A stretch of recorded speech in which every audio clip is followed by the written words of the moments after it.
ہم یہ پہلے بیان کر چکے کہ حضرت ابو العاص رضی اللہ عنہ مدینہ آ کر حضرت بی بی زینب رضی اللہ عنہا کے ساتھ رہنے لگے۔ مقتولین بدر کا ماتم، بدر میں کفار قریش کی شکست فاش کی خبر جب مکے میں پہنچی تو ایسا کوہرام مچ گیا کہ گھر گھر ماتم کدہ بن گیا، مگر اس خیال سے کہ مسلمان ہم پر ہنسیں گے، ابو سفیان نے تمام شہروں میں اعلان کرا دیا کہ خبردار خبردار کوئی شخص رونے نہ پائے۔ اس لڑائی میں اسود بن عبد یغوث کے 2 لڑکے عقیل اور زمعہ اور ایک پوتا حارث بن زمعہ قتل ہوئے تھے۔ اس صدمے جاں کا سے اسود کا دل پھٹ گیا تھا۔ یہ وہ چاہتا تھا کہ اپنے ان مقتولوں پر خوب پھوٹ پھوٹ کر روئے تاکہ دل کی بھڑاس نکل جائے، لیکن قومی غیرت کے خیال سے رو نہیں سکتا تھا، مگر دل ہی دل میں گھٹتا اور کڑتا رہتا تھا اور آنسو بہاتے بہاتے اندھا ہو گیا تھا۔ ایک دن شہر میں کسی عورت کے رونے کی آواز آئی تو اس نے اپنے غلام کو بھیجا کہ دیکھو کون رو رہا ہے، کیا بدر کے مقتولوں پر رونے کی اجازت ہو گئی ہے؟ میرے سینے میں رنج و غم کی آگ سلگ رہی ہے، میں بھی رونے کے لیے بے قرار ہوں۔ غلام نے بتایا کہ ایک عورت کا اونٹ گم ہو گیا ہے، وہ اسی غم میں رو رہی ہے۔ اسود شاعر تھا، یہ سن کر بے اختیار اس کی زبان سے دردناک اشعار نکل پڑے جس کے لفظ لفظ سے خون ٹپک رہا تھا۔ وہ کہتا ہے آتب کی ان یضل لها بعیر ویمنعها من النوم شہود، کیا وہ عورت ایک اونٹ کے گم ہو جانے پر رو رہی ہے اور بے خوابی نے اس کی نیند کو روک دیا ہے؟ ولا تبکی علی بکر ولکن علی بدر تقاصرت الجدود، تو وہ ایک اونٹ پر نہ روئے لیکن بدر پر روئے جہاں قسمتوں نے کوتاہی کی ہے۔ وبکا ان بکیت علی عقیل وبکی حارثا اسد الاسود، اگر تجھ کو رونا ہے تو عقیل پر رویا کر اور حارث پر رویا کر جو شیروں کا شیر تھا، اور ان سب پر رویا کر مگر ان سبوں کا نام مت لے، اور ابو حکیمہ زمعہ کا تو کوئی ہمسر ہی نہیں ہے۔ ایک دن عمیر اور صفوان دونوں حتیم کعبہ میں بیٹھے ہوئے مقتولین بدر پر آنسو بہا رہے تھے۔ ایک دم صفوان بول اٹھا کہ اے عمیر، میرا باپ اور دوسرے روسا نے مکے میں جس طرح بدر میں قتل ہوئے ان کو یاد کر کے سینے میں دل پاش پاش ہو رہا ہے، اور اب زندگی میں کوئی مزہ باقی نہیں رہ گیا ہے۔ عمیر نے کہا اے صفوان، تم سچ کہتے ہو، میرے سینے میں بھی انتقام کی آگ بھڑک رہی ہے۔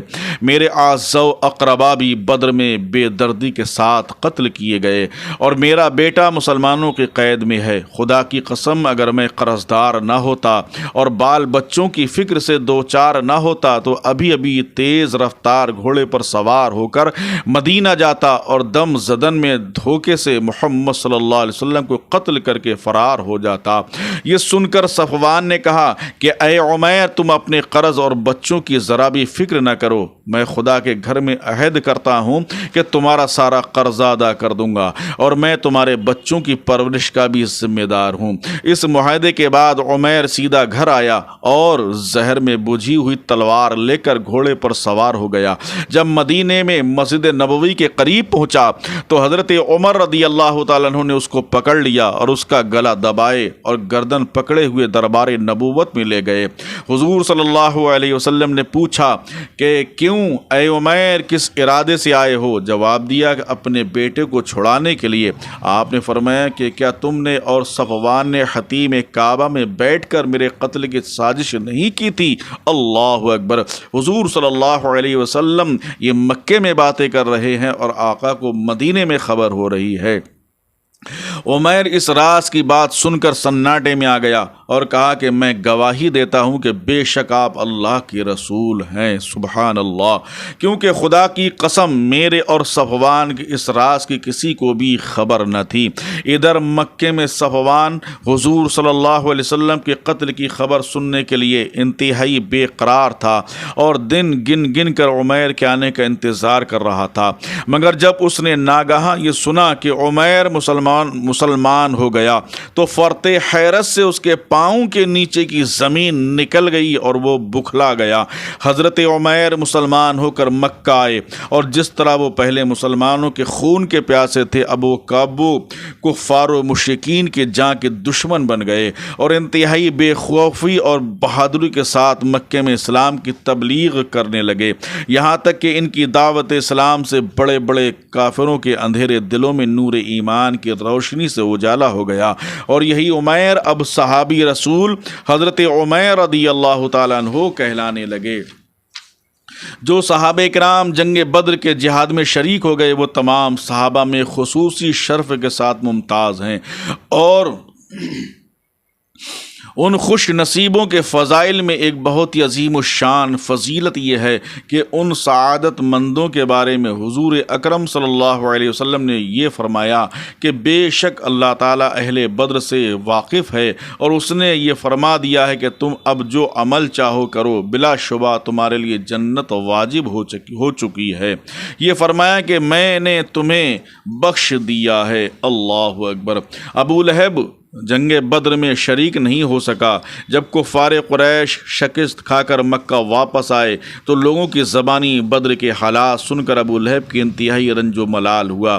اس کے بعد ہی وہ بڑی چیچک کی بیماری میں مبتلا ہو گیا، جس سے اس کا تمام بدن سڑ گیا اور 8ویں دن مر گیا۔ عرب کے لوگ چیچک سے بہت ڈرتے تھے اور اس بیماری میں مرنے والے کو بہت ہی منحوس سمجھتے تھے، اس لیے اس کے بیٹوں نے بھی 3 دن تک اس کی لاش کو ہاتھ نہیں لگایا، مگر اس خیال سے کہ لوگ طعنہ ماریں گے کہ ایک گڑھا کھود کر لکڑیوں سے ڈھکیلتے ہوئے لے گئے اور اس گڑھے میں لاش کو گرا کر اوپر سے مٹی ڈال دی۔ اور بعض مورخین نے تحریر فرمایا کہ دور سے لوگوں نے اس گڑھے میں اس قدر پتھر پھینکا کہ ان پتھروں سے اس کی لاش چھپ گئی۔ یہ کس کا انجام ہوا؟ ابو لہب کا انجام ہوا ہے۔ رمضان المبارک 2 ہجری میں حضور صلی اللہ علیہ وسلم جنگ بدر کے معرکے سے واپس ہو کر مدینہ واپس لوٹے۔ اس کے بعد ہی آپ 15 شوال 2 ہجری میں غزوہ بنی قینقاع کا واقعہ درپیش ہو گیا۔ ہم پہلے بتا چکے ہیں کہ مدینہ کے اطراف میں یہودیوں کے 3 بڑے بڑے قبائل آباد تھے، بنو قینقاع، بنو نذیر، بنو قریظہ۔ ان تینوں سے مسلمانوں کا معاہدہ تھا، مگر جنگ بدر کے بعد جس قبیلے نے سب سے پہلے معاہدہ توڑا وہ قبیلے بنو قینقاع کے یہودی تھے، جو سب سے زیادہ بہادر اور دولت مند تھے۔ واقعہ یہ ہوا کہ ایک برقع پوش عرب عورت یہودیوں کے بازار میں آئی۔ دکاندار نے شرارت کی اور اس عورت کو ننگا کر دیا۔ اس پر تمام یہودی قہقہا لگا کر ہنسنے لگے۔ عورت چلائی تو ایک عربی آیا اور دکاندار کو قتل کر دیا۔ اس پر عربوں اور یہودیوں میں لڑائی شروع ہو گئی۔ حضور صلی اللہ علیہ وسلم کو خبر ہوئی تو تشریف لائے اور یہودیوں کو ان کی اس غیر شریفانہ حرکت پر ملامت فرمانے لگے۔ اس پر بنو قینقاع کے خبیث یہودی بگڑ گئے اور بولے کہ جنگ بدر کی فتح سے آپ مغرور نہ ہو جائیں، مکے والے جنگ کے معاملے میں بے ڈھنگے تھے، اس لیے آپ نے ان کو مار لیا۔ اگر ہم سے آپ کا سابقہ پڑا تو آپ کو معلوم ہو جائے گا کہ جنگ کس چیز کا نام ہے اور لڑنے والے کیسے ہوتے ہیں۔ جب یہودیوں نے معاہدہ توڑ دیا تو حضور صلی اللہ علیہ وسلم نے نصف شوال 2 ہجری سنیچر کے دن ان یہودیوں پر حملہ کر دیا۔ یہودی جنگ کی تاب نہ لا سکے اور اپنے قلعوں کا پھاٹک بند کر کے قلعہ بند ہو گئے، مگر 15 دن کے محاصرے کے بعد بالآخر یہودی مغلوب ہو گئے اور ہتھیار ڈال دینے پر مجبور ہو گئے۔ حضور صلی اللہ علیہ وسلم نے صحابہ کرام کے مشورے سے ان یہودیوں کو شہر بدر کر دیا اور عہد شکن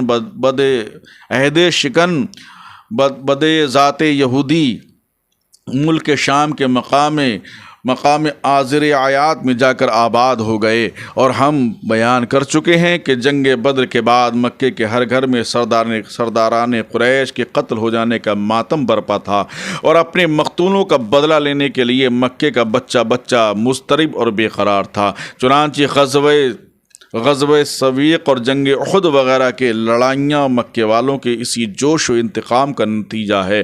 عتبہ اور ابو جہل کے قتل ہو جانے کے بعد اب قریش کا سردار اعظم ابو سفیان تھا، اور اس منصب کا سب سے بڑا کام غزوہ بدر کا انتقام تھا۔ چنانچہ ابو سفیان نے قسم کھائی کہ جب تک بدر کے مقتولوں کا مسلمانوں سے بدلہ نہ لوں گا، نہ غسل جنابت کروں گا، نہ سر میں تیل ڈالوں گا۔ چنانچہ جنگ بدر کے 2 ماہ بعد ذوالحجہ 2 ہجری میں ابو سفیان 200 شتر سواروں کا لشکر لے کر مدینے کی طرف بڑھا۔ اس کو یہودیوں پر بڑا بھروسہ تھا، بلکہ ناز تھا کہ مسلمانوں کے مقابلے میں وہ اس کی مدد کریں گے۔ اسی امید پر ابو سفیان پہلے حوی بن اخطب یہودی کے پاس گیا، مگر اس نے دروازہ بھی نہیں کھولا۔ وہاں سے مایوس ہو کر سلام بن مغکم سے ملا، جو قبیلے بنو نزیر کے یہودیوں کا سردار تھا اور یہود کے تجارتی خزانے کا منیجر بھی تھا۔ اس لیے ابو سفیان کا پرجوش استقبال کیا اور حضور صلی اللہ علیہ وسلم کے تمام جنگی رازوں سے ابو سفیان کو آگاہ کر دیا۔ صبح کو ابو سفیان نے مقام عریس پر حملہ کیا۔ یہ بستی مدینہ طیبہ سے 3 میل کی دوری پر تھی۔ اس حملے میں ابو سفیان نے ایک انصاری صحابی کو، جن کا نام سعد ابن عمر رضی اللہ تعالیٰ عنہ تھا، قتل کر دیا، شہید کر دیا، اور کچھ درختوں کو کاٹ ڈالا اور مسلمانوں کی چند گھروں اور باغات کو آگ لگا کر پھونک دیا۔ ان حرکتوں سے اس کے گمان میں اس کی قسم پوری ہو گئی۔ جب حضور اقدس صلی اللہ علیہ وسلم کو اس کی خبر ہوئی تو آپ نے اس کا تعاقب کیا، پیچھا کیا، لیکن ابو سفیان بدحواس ہو کر اس قدر تیزی سے بھاگا کہ بھاگتے ہوئے اپنا بوجھ ہلکا کرنے کے لیے ستو کی بوریاں جو وہ اپنی فوج کے راشن کے لیے لایا تھا پھینکتا چلا گیا، جو مسلمانوں کے ہاتھ آئے۔ عربی زبان میں ستو کو سویق کہتے ہیں، اس لیے اس غزوے کا نام بھی پڑ گیا۔ اسی سال 2 ہجری میں حضور صلی اللہ علیہ وسلم کی سب سے پیاری بیٹی حضرت فاطمہ رضی اللہ تعالی عنہا کی شادی خانہ آبادی حضرت علی کرم اللہ وجہ الکریم کے ساتھ ہوئی۔ یہ شادی انتہائی وقار اور سادگی کے ساتھ ہوئی۔ حضور صلی اللہ علیہ وسلم نے حضرت انس رضی اللہ تعالیٰ عنہ کو حکم دیا کہ وہ حضرات ابو بکر و عمر و عثمان و عبد الرحمن ابن عوف اور دوسرے چند مہاجرین و انصار رضوان اللہ تعالی علیہم اجمعین کو مدعو کریں۔ چنانچہ جب صحابہ کرام جمع ہو گئے تو حضور صلی اللہ علیہ وسلم نے خطبہ پڑھا اور نکاح پڑھا دیا۔ شہنشاہ کونین نے شہزادی اسلام حضرت بی بی فاطمہ رضی اللہ عنہا کو جہیز میں جو سامان دیا اس کی فہرست یہ ہے: 1 چادر، بان کی 1 چارپائی، چمڑے کا گدا جس میں روئی کی جگہ کھجور کی چھال بھری ہوئی تھی، 1 چھاگل، 1 مشک، 2 چکیاں، 2 مٹی کے گھڑے۔ حضرت حارثہ بن نعمان انصاری رضی اللہ عنہ نے اپنا ایک مکان حضور صلی اللہ علیہ وسلم کو اس لیے نظر کر دیا کہ اس میں حضرت علی اور حضرت بی بی فاطمہ رضی اللہ عنہما سکونت فرمائیں۔ جب حضرت بی بی فاطمہ رضی اللہ عنہا رخصت ہو کر نئے گھر میں پہنچ گئیں تو عشاء کی نماز کے بعد حضور صلی اللہ علیہ وسلم تشریف لائے اور ایک برتن میں پانی طلب فرمایا اور اسی میں کلی فرما کر حضرت علی رضی اللہ عنہ کے سینے اور بازو پر پانی چھڑکا۔ پھر حضرت فاطمہ رضی اللہ عنہا کو بلایا اور ان کے سر اور سینے پر بھی پانی چھڑکا۔ پھر یوں دعا فرمائی کہ یا اللہ، میں علی اور فاطمہ اور ان کی اولاد کو تیری پناہ میں دیتا ہوں کہ یہ سب شیطان کے شر سے محفوظ رہیں۔ یہ حضرت خاتون جنت فاطمہ الزہرا رضی اللہ تعالی عنہا کی شادی کا یہ مختصر بیان بھی ہم نے کر دیا ہے، اور یہ جنگ بدر کا جو معرکہ ہوا تھا جو ہم نے آپ کو بالتفصیل آپ کو سنا دیا، اور اس کے اندر آپ دیکھیں گے کہ کس طرح سے حضور صلی اللہ علیہ وسلم نے کیا کیا فرمایا ہے، اور حضور صلی اللہ علیہ وسلم کے گھر والوں نے کس طریقے سے آقا دو عالم صلی اللہ علیہ وسلم کو مکے والوں نے ستایا، اور نبی کریم صلی اللہ علیہ وسلم نے کس طرح صبر فرمایا ہے۔ لیکن آخر میں ایک بات اور کہنا چاہتا ہوں کہ ان اپنے بھائیوں سے جن کے پاس اللہ نے دولت عطا فرمائی ہے کہ اگر تم اپنی بیٹیوں کی شادی کرو تو جہیز کو اتنا نہ دکھاؤ تاکہ غریبوں کی بیٹیوں کی آنکھوں میں آنسو آ جائیں، بلکہ بہتر یہ کہ چھپا کر جو بھی دینا ہو خاموشی سے دے دیا جائے، تاکہ تمہاری شادی میں جہاں امیر آتے ہیں وہاں غریب بھی تو آتے ہیں، جہاں امیروں کی بیٹیاں آتی ہیں وہاں غریبوں کی بیٹیاں بھی تو آتی ہیں، ان کے دل پر کیا گزرے گی۔ کاش ہمارے معاشرے میں اسی طریقے سے شادیاں ہونا شروع ہو جائیں کہ نکاح مسجد میں ہو اور بہت سکون کے ساتھ میں ہو، مختصر سے باراتی ہو اور مختصر سا جہیز ہو، جو کہ نبی کریم صلی اللہ علیہ وسلم کی سنت پر عمل کیا جائے، تو میرا یقین کامل ہے کہ کوئی غریب کی بیٹی باقی نہیں بچے گی، سب کا نکاح ہو جائے گا۔ اور جس غریب کی بیٹی کا نہ نکاح ہو تو امیروں سے گزارش کر رہا ہوں میں کہ آپ ان پر دھیان دیجیے گا اور ان کا نکاح کرا دیجیے۔ اللہ رب العزت ہمیں اور آپ کو اس پہ عمل کرنے کی توفیق رفیق عطا فرمائے۔